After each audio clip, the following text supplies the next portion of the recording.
jàngal nañu ne gor su demee ci béréb boo xam ne nekkam foofu noonu neexatul bu mu xaar di dàqu ko balaa ñu may foutre d'or je préfère rendre le tablier. Lorsque la table est desservie, il faut partir à temps. ñun loolu la ñu jàngal le ndoute dont Diomaye parlait le ndoute dans nos doutes on nous enseigne les valeurs civiques de l'homme savoir partir à temps savoir assumer tes responsabilités savoir partir même si tous les privilèges étaient garantis ñun loolu la ñu jàngal xam naa ne dans ce sens la Diomaye doon wax dama def leen qu'il est résilient qu'il est résistant qu'il est capable contre vents et marées d'être une digue pour faire face à l'ennemi pour faire face à l'adversité loolu la ñuy jàngal dans les doutes peut-être capacité de résilience boobu noonu ak retenue boobu noonu dem na ba jigéen ñi dans la philosophie bantou Daly Ndaw et dans la philosophie africaine nee nañ soo gisee ñuy tatouer les lèvres des femmes autant mooy les femmes peules.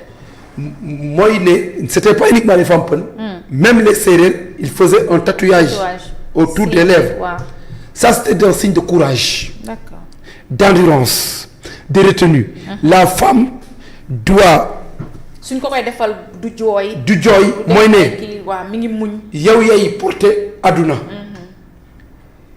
saay booy délivrer danga war a matu ci ngor subir difficulté boobu ci ngor bul jooy danga xam lu bari waaye yow yaay porter àdduna waroo wax sama yaay man bi may daal may kii yeeg yooyu mun ma am na village yoo xam ne boo fa nekkoon di def sa yi boo amee doom ak jaam sa moroom yëpp dañ lay boycotter autant je me souviens sama maam newoon na ma suñ doon def tatouage yooyu noonu sa papa day taxaw ak pistolet fusil maq doom yooyu noonu géwél yi commencé di bakk junjung yi saa yi boo dóoree sa papa daf lay tirer boppam mu jeex c'est-à-dire que donc c'est quelque chose de très sacré mun neen góor yàlla moomul wax bu bëri ce verbiage creux cette pantalonnade philosophique am autant ba politique nga xam ne dañuy pelmeler tout def un fourre-tout comme un ragoût de Lucifer véritablement ça ne nous intéresse pas ñàkk xam institution mooy toog ngay menacer la plus haute institution de l'État telle que la constitution sénégalaise est bâtie tel que notre État est conçu tel que nos législations et notre système juridique est fait il ne peut pas y avoir un centime de cohabitation la cohabitation n'existe que dans la tête de la personne qui y pense ma ne la cohabitation ci boppi ki ko xalaat kese la am mais Sénégal cohabitation amul bu douce ba amul bu silencieuse ba amul bu ouverte ba amul bu larvé ba amul bu éclairé ba cohabitation mënu am Sénégal est-ce que tu comprends le président peut gouverner par ordonnance ça c'est la constitution qui le dit ku xamul état nag ay wax ils ont dit que les députés de Benno Bokk Yaakaar nous étions majoritaires looloo tax ñu tasoon assemblée nationale parce que Ousmane Sonko dafa ragaloon ñëw assemblée nationale jàkkaarloog suñu député yi mais raison de plus su ngeen amee Bara Ndiaye xamadi mal éduqué mal poli réew ñàkk worma te tekku dara Sénégal defu fii lu fii def kenn defu liggéeyu fii lu fi kenn liggéeyul demul fu kenn demul politique kese moo tax mu yëgsi fu mu yëgsi sosal ay gor yàq ay deri gor waxal ay gor lu mu amul su toogee assemblée nationale sous la complicité de vos 130 députés y compris le président de l'Assemblée nationale qui devait l'arrêter de facto ne que la plus haute institution de l'État moo la toog fii di koy saaga di koy traiter de bébé de l'année. Moi, je n'ose pas le dire. Non, il faut qu'on dise les choses telles quelles. Il faut qu'on dise tel quel. Ça, c'est d'une impolitesse nauséabonde. Il faut être un adepte de l'eschatologie ambiante, avec un errement mental, plus ou moins narcissique, de pouvoir cautionner cette débilité, ces ignominies, ce comportement infâme de Seigne Baranié, de Baraniébé, de Baraniébé Day. Loolu nag face à un tel fait, les faits convergents matériels qui prouvent que l'Assemblée nationale devrait être dissoute, Diomaye am na les prérogatives que il menace, qu'il ne menace pas.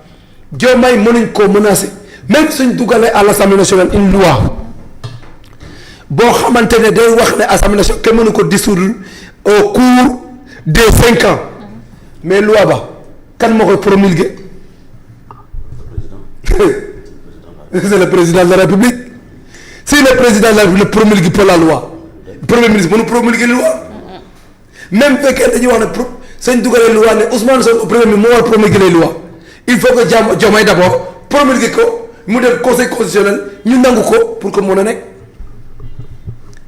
Donc c'est-à-dire que damay wax ne ñi xamuñu état type dit des choses yi nga xam ne les réceptacles institutionnels ki nga xam ne mooy définir la politique de la nation moom mooy xaatim saa bu Assemblée nationale defee loi dañ ko yóbbu ca président de la République ne ko lii lañ xalaat mu jël promulguer. su ko promulgué ñu entrer dugal ko journal officiel ñu jël ko yóbbu ko conseil constitutionnel loolu lay demee. Donc tey suñ dugalee loi boobu suñ jëlee Diomaye na ko déchiré na ko xotti sànni ko ci àll ci poubelle ba ne leen vous n'avez pas ici à décider. C'est une loi constitutionnelle au Sénégal. Assemblée nationale 2 ans président mën na ko dissoudre. Président constitution moo ko may. mu gouverne par ordonnance. loolu nag itam nag day yàqum xaalis après nga. non 90 jours organisé waat. man sama yoon nekkul. yooyu yëpp yàqum xaalis. li ñuy def moo gën a yàq xaalis. dañoo ko waxtaan azalaay nañu wax ñaata millions lañ fa yàq.